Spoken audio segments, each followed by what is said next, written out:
Ladies and gentlemen, boys and girls, children of all ages, man, does it feel good to be back. We are here. This is Always Almost There, a very special episode to talk about the surprise Goose album that dropped at midnight last night, Chain Yer Dragon, and that is spelled Y-E-R, for those who don't know. And I'm of course, joined by my very good friend, Neil. Hi, Neil. How are you doing? Oh, I'm doing fantastic, man. You know, it's nice when you go to bed and there's hints of an album dropping, and then you wake up and it turns And you out to have be a pretty good album. 700 messages? Yeah, there's more than that. I had more than 700 messages this morning. I've read none of them. Uh, I've done no social media today. I've been very busy, but I have listened to this album a few times through, and I'm excited to talk about it because there's a lot to talk about. I It mean, really is. So it's been a while since we podcasted. Before we dive into the album, I just want to remind everybody that our two-part summer tour recap is now live. The second part just went live yesterday, actually, incidentally. So that worked out nicely, timing check it wise. out. But yeah, go check them out in as many things, as many parts as you want. Belated birthday shout out for Neil. It was a Thank week you. ago. Yeah. But shout out from Leighton in the chat. So let's start here, Neil. Let's start with you. Chain Yer Dragon. First level thoughts. Give me your reaction the first time you saw the track list, and your just overall big picture thoughts on the record. Okay, great. Okay, I can do that. So first time I saw the track list, well, to be honest, I wasn't excited. And let's pretend I hadn't seen some of the hyperbolic messages, or that you had written a 1,400 word essay while I was sleeping. Yes. Let's pretend I didn't see that, and I just looked at the track list, and I would have thought, well, Goose has revisited songs that they've been playing for a very long time before on their last few albums, and not always to great effect, right? So my expectation going into this, the bar was like low. So like, you know, when I hear Echo of a Rose, for example, or Factory Fiction, I'm expecting similar treatment to things like, I don't know, you go back to, let's say, Hot Tea or something like that. You're going to get like a weird Something twist like on that. Hot Tea, or, you know, you don't expect it, or like Arrow or something like that. And so I was expecting some twists and turns. Turns out that I didn't get those twists and turns. So I think that segues nicely into my overall zoom out view of the album, which is there was a concerted effort to not make an effort in this album. This is quintessentially Goose. This is the essence of who they are. They were very comfortable. They went into the studio and recorded those tracks as themselves. Mm-hmm. They didn't try to step outside. They didn't try to step outside of their comfort zone and do something different to challenge themselves, which they've historically done in the studio. They've actually just kind of found their groove, something that they're exceptionally good at, and wrote, for all intents and purposes, a pretty raw album that sounds gritty. It's got an Americana tinge to it. It's got an indie rock tinge to it.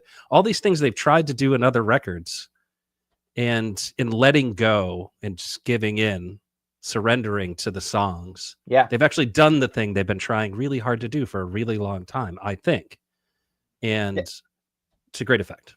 Yeah, and I think that some of this stuff is still from that 2023 studio time. Ben is credited on the album as one of the drummers, but DJ Goodwin shared a gallery of photos that all looks like it was from he was like, here's when we were recording Chain Yer Dragon, and they were all from earlier this year, the studio time that they had right after Winter Tour. And so I think that kind of timeline also lines up with them being really confident in the Goose sound. You're coming off of Grand Rapids, and you've just played this incredible 8-show run, and you're going right into the studio, and instead of being like, all right, let's get the horns back in, let's overdub these drums, let's do all these wild effects and things that they had done for Everything Must Go. They're like, let's go into the studio and sound like Goose, because Goose sounds really awesome. And we all know that, and I think they know that too. But I think whether some of these tracks were recorded at the same time as some of Everything Must Go doesn't really matter. I think it was when they went into the production side of things, it was like, let's keep it to us. You know, it sounds like Goose. And my main takeaway from Everything Must Go really is, you know, if people listening don't recall or didn't read or listen, I wasn't the biggest fan of the album. And I absolutely love Chain Yer Dragon. To me, there's not a track on here where I'm like, that doesn't really capture the live energy of the song. Well, And I think that's what they did, right? They were going out trying to capture the live energy of the song. And when we interviewed Rick, he touched on two things. I think it was when we interviewed him. It might have been a different interview out there, but he said two things. One is that, you know, there was a return to capturing the live sound, which I think jam bands have done over the last 3 or so decades, 4 decades even, to, you know, with a hit or miss kind of response. And they just kind of gave in to recreating that live sound. So that's one of the things he talked about. And then the other thing he talked about was that he loved creating worlds. And it wasn't clear what he was talking about then, but now it's quite obvious.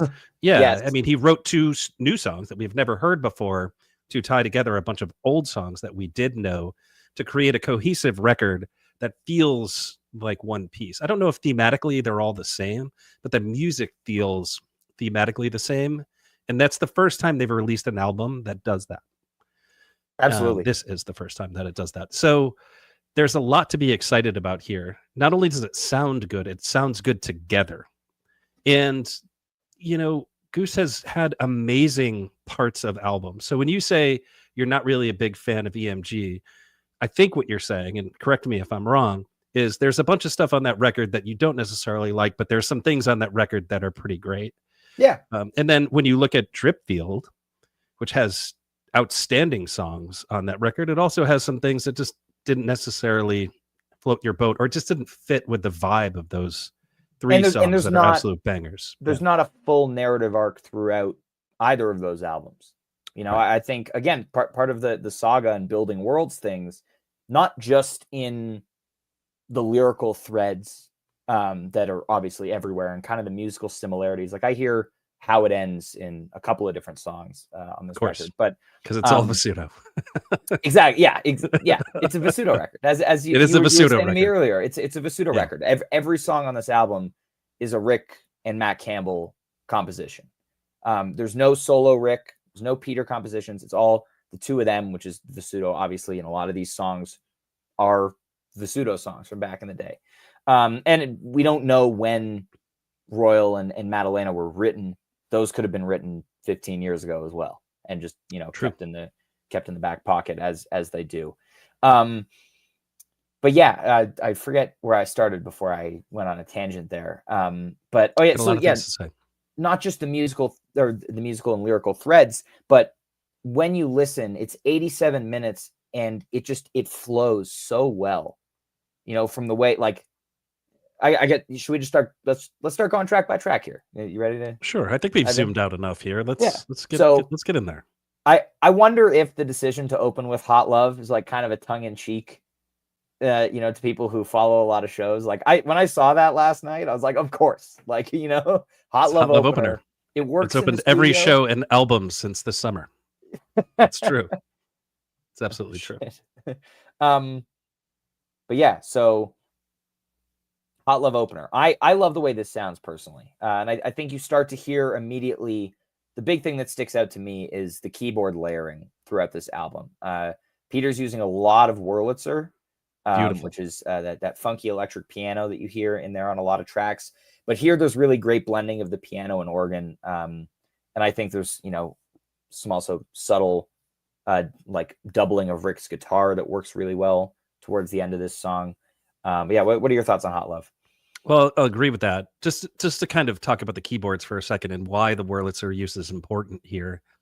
He normally uses on stage the Vintage Vibe, which is an excellent electric piano. It has a lot of depth to it, but there's something like that's got like a little bit of punch to it, and just that super vintage sound of the Wurlitzer. Not a vintage vibe. You just hear it in regular vintage. Just like not just vintage vibe, like just truly vintage, like just classic rock vibes. Like periodically throughout listening to this album, I hear a little bit of like Beatles and I hear a little bit of like older rock and roll music. You know why, Neil? because it's 'Cause used throughout the Beatles music. No, it's because we're in the Empire of Chill. Empire of Chill, of course. Yes, We Empire are of in the Chill. Empire of Chill. Slap coming to a show near you soon. Yes. But so just wanted to point out that there's a shift in the instruments used here. And I think that's exciting because there is a different approach to some of the sounds that we're super familiar with. And these songs, you said earlier when we were talking, Ryan, some of these you were like, well, maybe, you know, like we're going to hear this one again and I'm not going to be psyched because I've heard it literally 20 times live. Or Dr. Yeah, Darkness. Mr. Action, Dr. Darkness. And Hot Love also. Hot Love, yeah. And got a very different vibe to it by just subtle differences in instrumentation that don't appear in the live show, but still using that live approach. So, you know, to be honest, like Hot Love is one of the ones that I was most excited to hear. I think this is the one that actually didn't hit as much as I would have liked it to, but I still think it's good. I think the guitar solo in it is, I mean, this is very D. James Goodwin, where like we're just going to do something totally different with the guitar solo. Yeah. So I'm going to contradict myself. This is like one of the very D. James Goodwin-y things. And it makes it sound very different. And, you know, highs and lows there. It's just, I don't know. This particular song isn't my favorite on the album. But how do I want to say this? Isn't my favorite interpretation of the song. Right. But there are elements to it that I really do enjoy. And not a bad way to open. And I feel like, joking aside, this song has to open the record because it establishes Lazy as a character. Correct. Who is used throughout the next three songs. Yes. Agreed. And then we get Madalena next, which, yeah, Lazy immediately coming back. This song is absolutely beautiful. You know, you and I talked about this earlier. I hear Elton John at the beginning with the piano and Rick singing, like made me think of like Tiny Dancer sort of thing. And I really love this piano playing from Peter. The way that he brings it in is really amazing. But I'll let you talk more about this one because I feel like for me it's just I'm not, and I had a few people text me today like, you know, about lyrics and all the stuff, and it's funny. I said this in my review. I was like, I don't normally get really connected to lyrics. You know, I'm like, oh, there's Lazy again, you know, the Night Rays, etc. But I found myself really, you know, kind of paying attention to the lyrics more than I do starting with this song. So I think that's a cool thing here. I actually found myself doing that too. I've joked about this on the pod before, which is like, ask me to sing the lyrics to any Goose song, and I can't because I'm just not a lyrics guy. Like I'm not a memorizing the lyrics guy. But this song is beautiful. Although I get a very different vibe. Like you hear Elton John, I hear mid to late 70s, like almost, well, like Kiss. I hear Kiss. I hear Beth. You know this, like you don't know the song Beth by Kiss, but no. When I hear this beginning part to this, that's all I can think about is like, and I hope in chat you know what I'm talking about. Beth by Kiss. If you don't know what I'm talking about, go listen to it. It's an absolute banger, and there's a bit of a vibe in there, but also throughout this song we get a very 1970s rock and roll vibe, which you know how I it love ends. Goose in that sound. And yeah, you know, so it starts with this kind of piano ballad thing where there's nothing else, and I cannot wait to hear this live with just Rick and piano. That is going to be absolutely killer. This was the Fallon pick. What? This was the Fallon pick. Also, yeah, I've not heard that on Fallon. Yeah. So, yeah. So I cannot wait to hear that. And then you know the drums come in, then it gets big at the end, and you know Goose loves to do that thing to start soft and end big. And this could be another one of those songs that's actually going to be amazing. I definitely get Jackson Browne vibes. Same kind of era, less makeup and hair than Beth, but it still reminds me of Beth, man. I don't know. In any case, this is an absolute banger. Yep. And it's not just because I've never heard this before. It is because it is a truly special song. And I think out of all of the Rick / Vasudo songs, this is the most love song that they've got. And you know, it's beautiful. And I think this one's going to be a gigantic crowd sing along. I thought Royal was going to be the big crowd sing along, and then I heard this one. I was like, oh damn! Like this one is going to bring down the house at Sheds next summer for sure. Well, they got Sheds to bring down this fall too. Yep. You know, so I have no doubt that it will. Well, speaking of Royal, this is our next track. Obviously, we heard this one last week, so we've had a little more time to kind of sit with it and, you know, listen to things like Where the Skyline Meets the Road coming back, which has been one of my favorite Goose lyrics, you know, since How It Ends came out. I really like the imagery of where the skyline meets the road. But so, like, you know, Royal, a member of the Night Ray band, you know, sings for Madalena as well in this song. And so, like, there's a story already. You know, you're 3 songs in and you're like fully immersed in this world. And I think that's really cool in the world. Exactly. Yeah. And like, I think that's really cool to how they structured this album.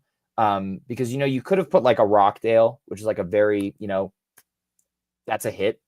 You know, it's been a hit since it was played. Like, so you could put a Rockdale, you know, after Madalena here and then Royal or something, or Rockdale after Hot Love even. But they're basically establishing with these first 3 songs, it's like, this is it. Here's what we're doing. And then they just continue from there, which I think is cool. Yeah, I've got a lot of thoughts about Royal, man. It's a really deep song. I love the lyrics in this song. You know, Goose routinely writes excellent lyrics to go with their silly lyrics, and this is one of the ones that's just like an absolute banger of a song lyrically.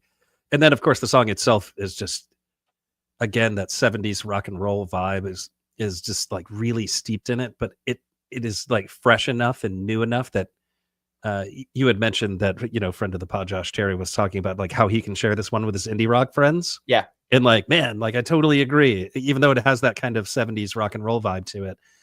And I mean, lyrically, I just love the line. I've just been posting it everywhere and being really annoying to all my friends. There's only so much you can take before you give it all away. And to me, that feels like really autobiographical for Rick, who I think doesn't want to tour, you know, 90 to 120 shows a year. He's explicitly said that he doesn't want to do that. And I think it fits in with this kind of Hare Krishna vibes of early on in his career of just like, none of this means anything. We just have to go and experience the thing. Like, we don't need to possess it. So I love that lyric in this particular song. It just resonates with me so well and makes me think a lot about the things that I've just heard Rick say. So like, I think there's a little bit of Rick and Royal, maybe. Yeah. I think if there's any character in this saga that is Rick, I think it is Royal. I think it is Royal. And you know, we also get the benefit of the fact that the song absolutely rules, and like straight rock and roll vibes doesn't help. Yeah. Or doesn't hurt. It doesn't hurt. It does not hurt. Yeah. But the best part of this song is just like rock star heroics, which you don't get in jam band music unless Bobby was singing on a Grateful Dead record.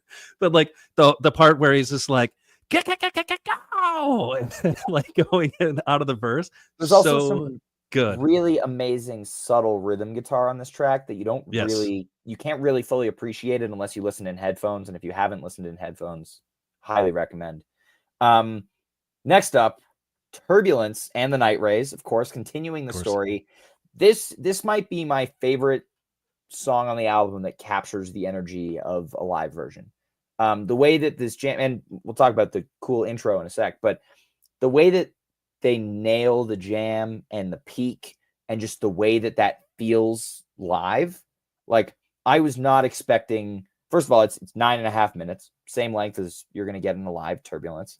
But I was not expecting them to really build that up. And obviously, I don't know the recording process, but if I had to guess, was that they recorded this together, you know, live off the floor. You know, I don't think this is something that you can record tracks for separately and have this kind of cohesion that it does. I love that we're just firing out conjecture on the podcast here all over the place. This is great. It's what we do. It is what we do. I've done it already.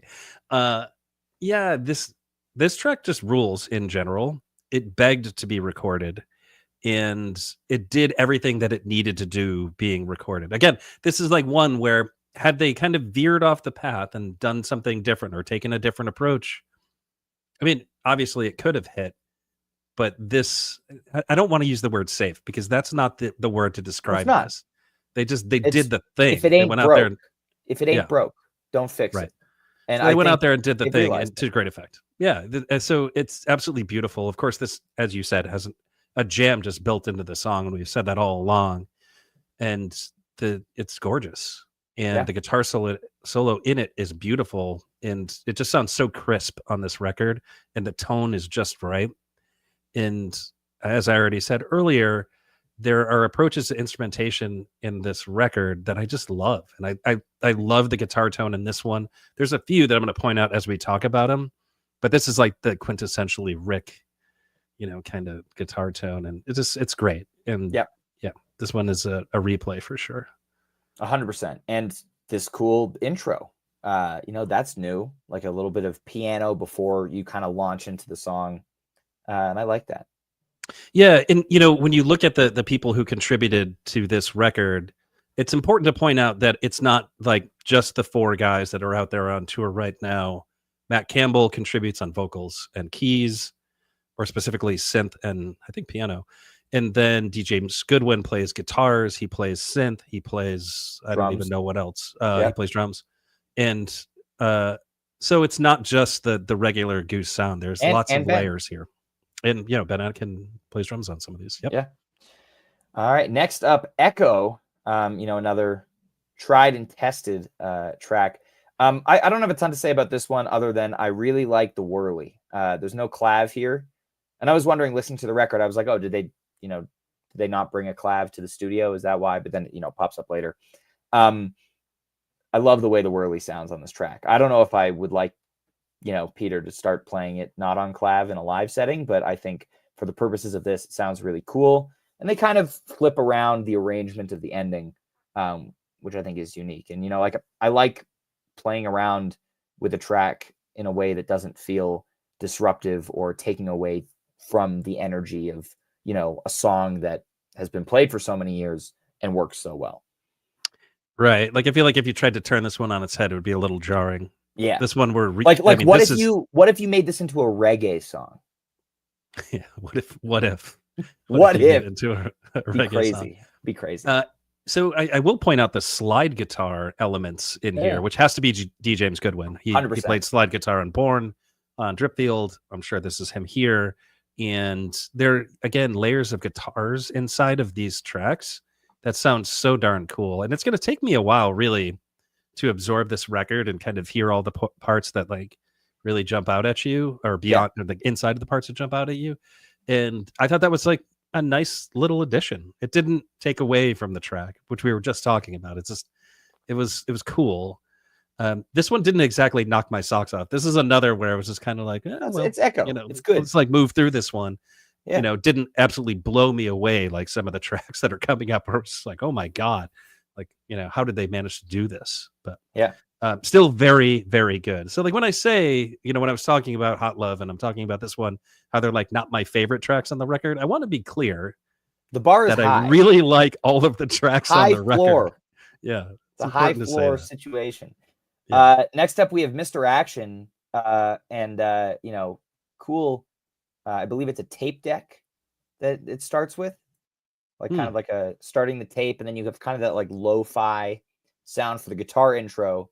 And it sounds like the tape pops out, and then the band comes in with the full song, which I thought was cool. And Neil, you and I were talking about this earlier. It's like something about this really lands, and I was like, oh, I know why. It's because it's a nice, succinct 5.5 minutes of Mr. Action, and when more than that, but it's 5.5. Yeah. There's more to it than the length of the absolutely. song. But I think initially it's like it's a tight 5.5 minutes, whereas like they stretch it out to like 9 or 10 live, and sometimes it can be like, we're still going. Peter's Moog tone on his synth solo is fucking amazing. I heard that last night and I was like, just the tone of that synth sounds like a crisp Model D. Really, That's really exactly what all our listeners were thinking when they checked this out. Crisp Model D. A crisp Moog Model D. Yes. Yeah. But I love the choice to do a synth solo instead of piano. You know what I love? I told you this already. There is a vibe in this song that I've never heard before. I've obviously heard the song a zillion times, but the rhythm guitar in this has such a cool, nice, clean tone on it, and it's like super bouncy. It reminds me of just the mid-90s generic jam band vibe, but not in a negative way. It's just got like pep and bounciness, and there's like a happiness to this that I never really heard in Mr. Action before. And I hope they find a way to get this album recording vibe into the live version of the record. And again, it's not just the length. There's more to it than that. Yeah. It just sounds good. And I'm going to go back and listen to this a million times. Like, I swear to God, it's just like I'm like listening to, and this is like not a true comparison, but like I'm listening to God Street Wine in like 95. And I just get this vibe, you know, and it's in there. It's in this record. And I like it. Next up, we've got Dr. Darkness accompanied by ... I believe dot it ellipsis is dot. You're right. Or That's what I was going to say. Dot. Or dot ellipsis. Or dot ellipsis. There's many ways that you can call it. As Josh said in the chat, it is a portal. I view it as it is the Dr. Darkness intro. And it's a tight, was it 46, 47 seconds of Dr. Darkness intro, swirling effects. So friend of the pod. Wait, I want to do this one. Of all things proper. Yeah. So Be Done asks, I'm here to find out if dot ellipsis dot is available for Fantasy Goose. And the answer is yes. I dare you to play it. Yeah. I dare you. Every show. Yeah, listen. Satellite is also available for Fantasy Goose, but you don't get points for it when they play So Ready. That's all I'm going to say. Dr. Darkness sounds great. Again, captures the live energy. The Mellotron on this track. And for those who don't know what a Mellotron is, think of the beginning of Strawberry Fields Forever, that kind of like haunting flute keyboard sound. There's some of it. I was going to ask you what that was because I didn't know what it was. So cool. And I didn't get it the first time I listened to the album last night. It was on a speaker, and then I listened in headphones while I wrote about it. And listening in headphones, I was like, okay, Dr. Darkness, you know, it's good. And then the Mellotron hit like kind of midway through the song, and I was like, whoa. This is a really cool texture. Would love to see incorporation of this. I don't know if it would really work live, but I think this is a cool tool in the studio that could definitely work on future efforts. Not much to add here. I agree that is, once again, cool instrumentation in a familiar arrangement of a familiar song. And this one is not... Okay, let's talk about Dr. Darkness for a minute as a song, not the recording of this. So a lot of people don't like Dr. Darkness. I'm kind of like ambivalent about Dr. Darkness. I don't hate it. And I don't jump out of my seat and say, yes, like when they play Dr. Darkness. I don't do either of those things. Right. But when I listen to Live Goose, especially when I'm listening to a show trying to gather my thoughts and talk about the music, I generally skip this track. Yes. Not going to lie. This, on the record, however, not a skip track. It's good. It's really good. There are no skip tracks on this record, Neil. There are no skip tracks on this record, Dr. Darkness included. Some people might freak out. I mean, there's people on the internet. Well, I think for me, Dr. Darkness is live is just like it's fatigue. Like it's the same boat as like Silver Rising and Mr. Action, where it's like they're great songs, but in 2022, 2023, we heard, even 2024, like we heard those songs so many times. Yeah. And so it's just like, here we are again, you know, and it's the same 6-7 minutes of Dr. Darkness. And so I think that's the reason why there's fatigue is well, Dylan, what you put in the chat is not actually a song because you put only 4 dots.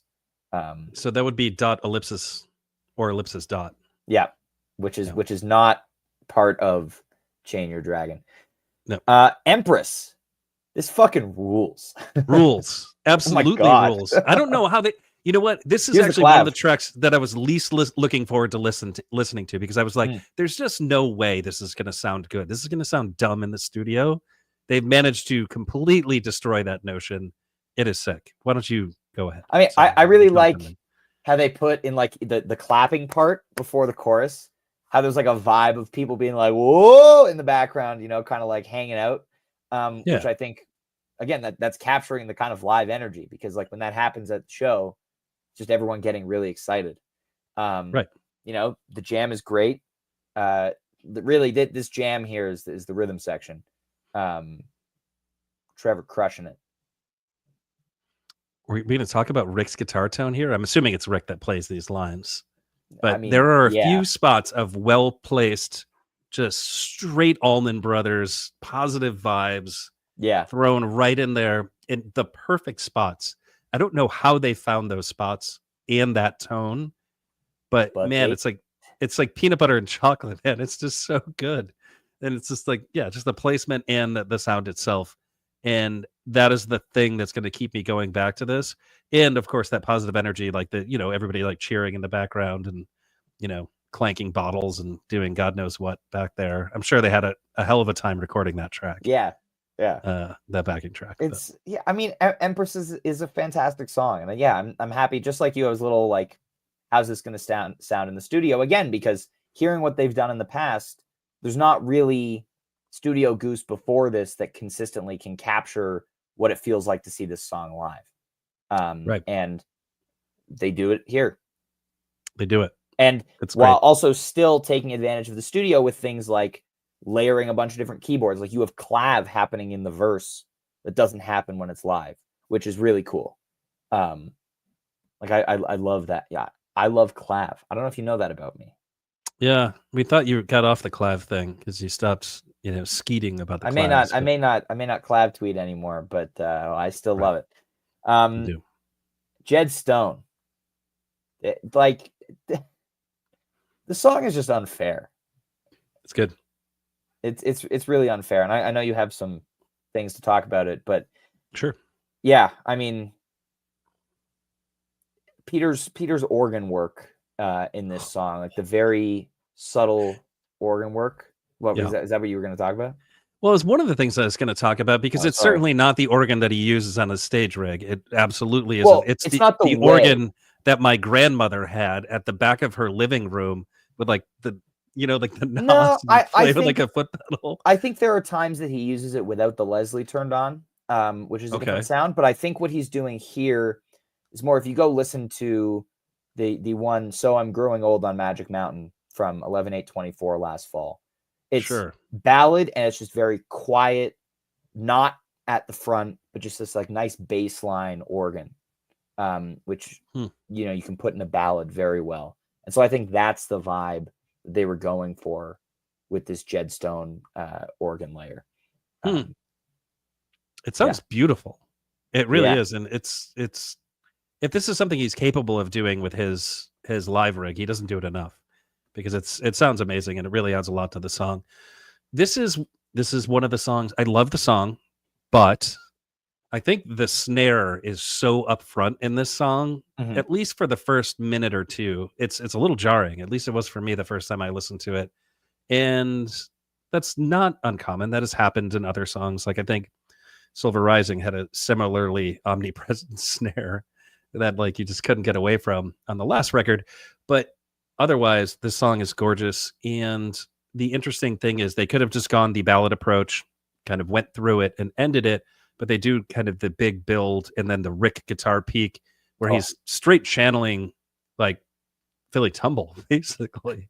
He's just doing that vibe through the end of this. Yeah.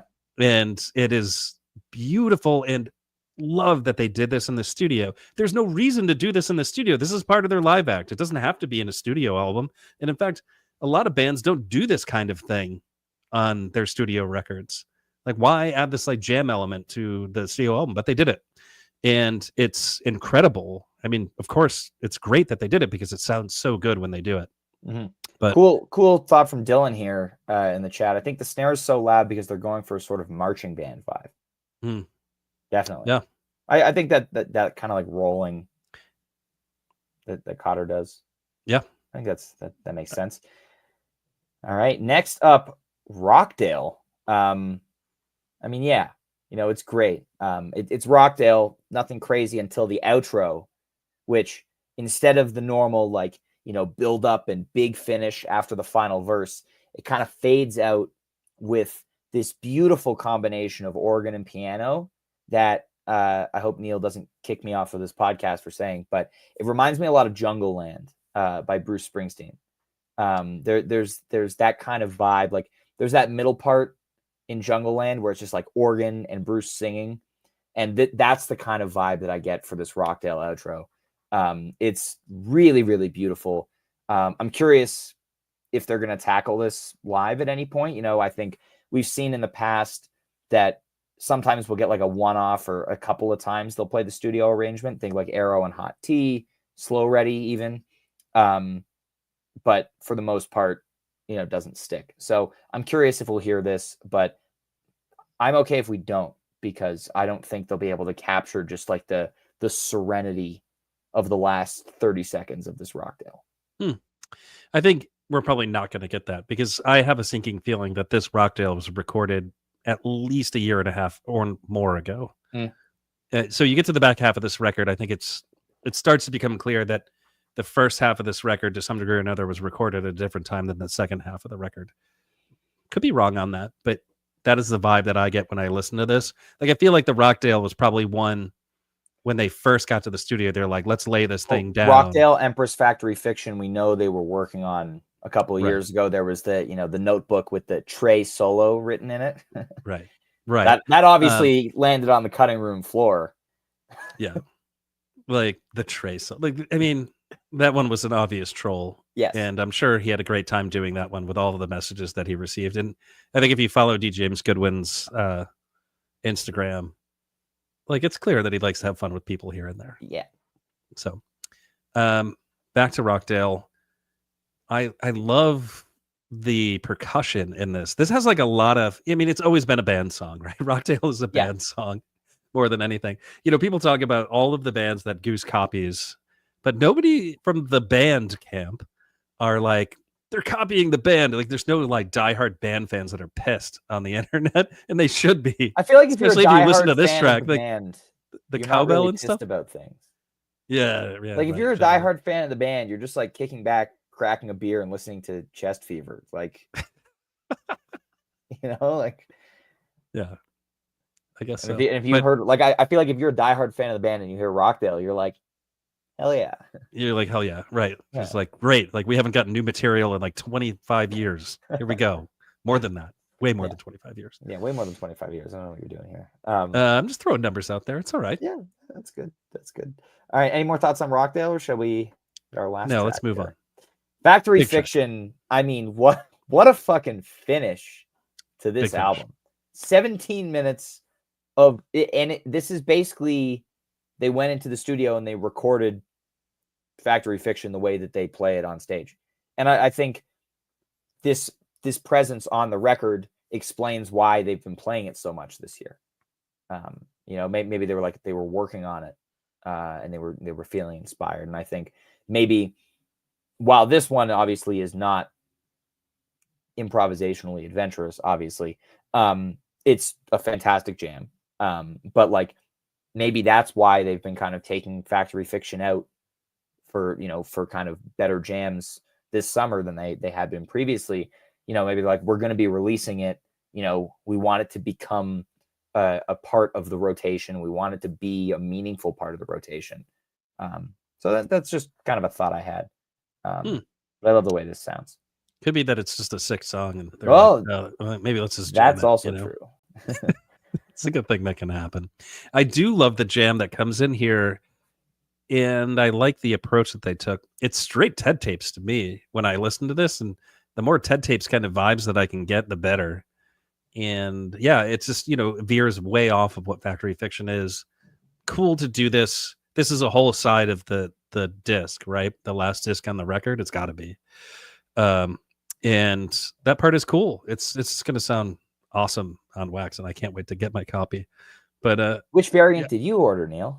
I ordered the variant that people who went to bed last night got, which is like the LE 3000. I woke up this morning and people were like, "Oh, I get the LE 1000." I was like, "Oh, good for you guys. I hope you enjoy being tired all day at work." That? Yeah, Kev got that. Of course, John Kev Tran with the parallel here. Yes, read somewhere today that the Factory Fiction jam is the same as the MSG jam, just very similar theme in that like slow, dense, psychedelic build. Yeah. Yeah, but fantastic. And I mean, so this is the time. Some might call it Dragonfly vibes. Some might call it Dragonfly vibes. Yeah. And this is the time in this podcast episode where I say that this is Goose's best studio album by a wide margin.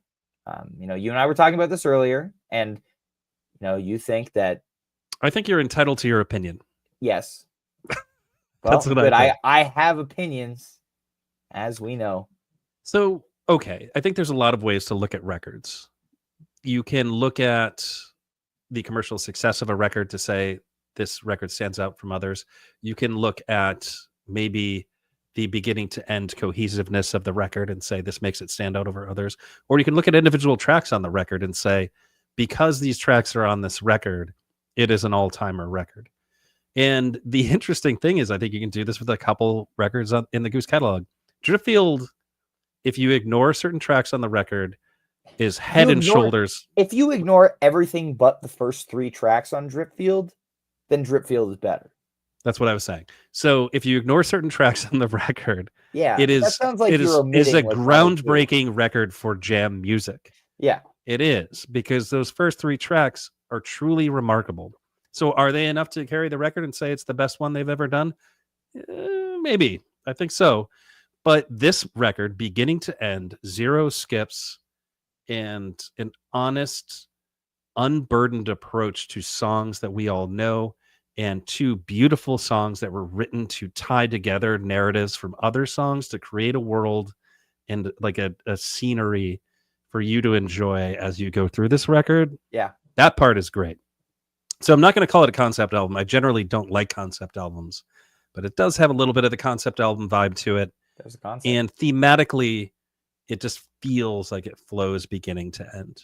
I don't think there's any connection between Factory Fiction, let's say, and the Night Rays story.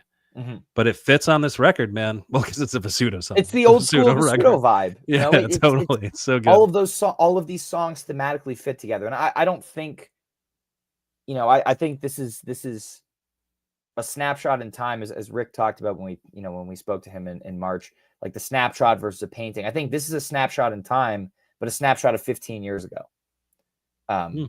Obviously, you're looking at it and you're playing it now with the benefit of 15 years since a lot of these songs were written. They've been road tested in front of crowds of all sizes. Think of a song like Echo, which was played by Vasudo 15 years ago. And one person or 2. Exactly. And now it's been played in front of thousands of people, at huge stages. So I don't know. I think this is a unique record. I don't think we will see another Goose record like this, because from here, this also clears a lot of the remaining songs that I think were have been debuted in the last few years. Like, I guess that were debuted more than a year ago. You have the kind of stuff from last fall, like, Big Modern, Meter Maid, etc. Torero from this year. But I think that this kind of empties the tank a little bit. I'm guessing this is also maybe there are a few tracks like an Autumn Crossing type thing that we would get. But I think this is probably the last we'll hear of the stuff that was recorded with Ben. I could be wrong. They might have recorded more. I mean, there are other songs out there that we know are recorded that we may never get to hear, but yeah. So, I mean, maybe not. I think I agree. When I was listening to this record, I was like, maybe this is the final clearing of the deck where you don't get old songs inserted into record. So you get like a whole new batch of material that was all written around the same time, which this album actually is that to some degree or another, which the previous albums hadn't been. Some are newer, some are older, some have been played for a really long time, some, hadn't.